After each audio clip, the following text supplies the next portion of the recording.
Hello everyone, আসসালামু আলাইকুম। আজকে আপনাদের মাঝে শেয়ার করছি কিভাবে তাল দিয়ে তেলের পিঠা বানানো যায়। তার জন্য কিছুটা তাল নেব, পরিমাণ মতো লবণ নেব, এরপর অল্প অল্প করে গুঁড়িগুলো দেব। চালের গুঁড়ি দিয়ে সুন্দরভাবে মাখাতে থাকবো। তারপর চিনি দিয়ে দেব। চিনি দিয়ে সুন্দরভাবে মাখানোর পরে হালকা কুসুম গরম পানি অ্যাড করব। পানিটা অল্প অল্প করে অ্যাড করতে হবে।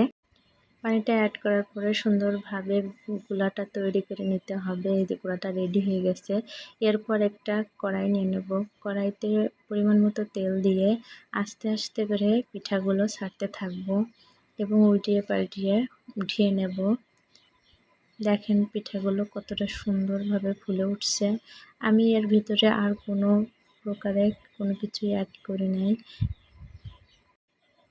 তালের সময় তাল দিয়ে বিভিন্ন প্রকারের পিঠা বানানো যায়। বিভিন্ন প্রকারের পিঠা রেসিপি আমার চ্যানেলে পেয়ে যাবেন।